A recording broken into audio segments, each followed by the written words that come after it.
Now we'll explore Playground AI using the lab guide. Link to the lab guide is in the description.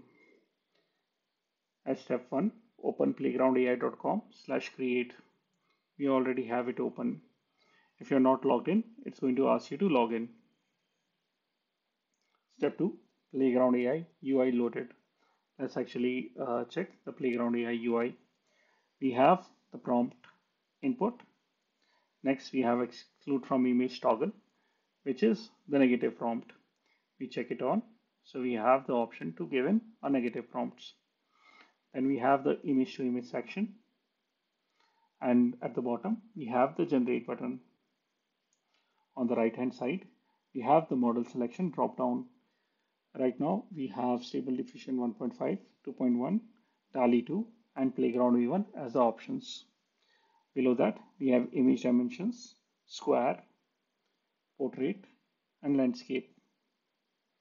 Next, we have the prompt guidance currently set to 7.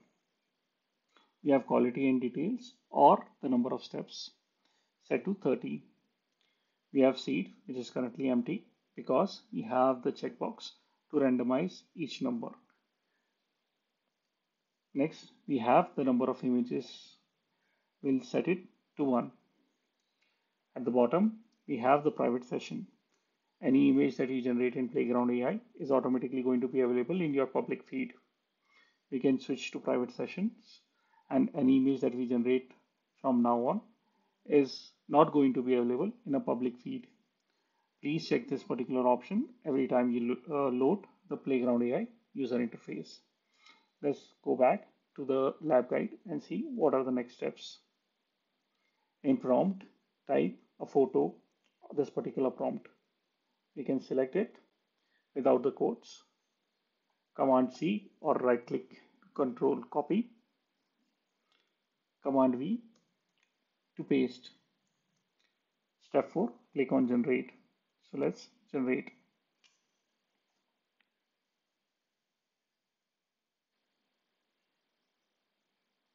We have an image generated. It doesn't look that impressive. Don't worry. By the end of the course, you'll know a lot of tips and tricks and all the controls to generate really good images. Next, check the image. Step 6, enable exclude from image or negative prompt. We have it toggled on. Enter negative prompt, this particular prompt. Select, Command C for copy. Go to input box, Command V for paste. Next, click on generate. Let's generate. Now we have a relatively better image generated because of the negative prompting. Go back to the guide, check the generated image. Next, we are going to try out generating multiple images in the same batch. So set the number of images as 4. Here we set the number of images as 4. Click on generate.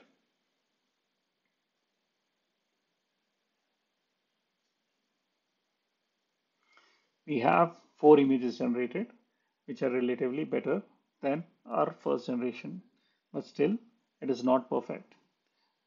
Congratulations, you have completed your first lab guide for the course. Feel free to come back to this video if you have any confusion on using the lab guide at any point.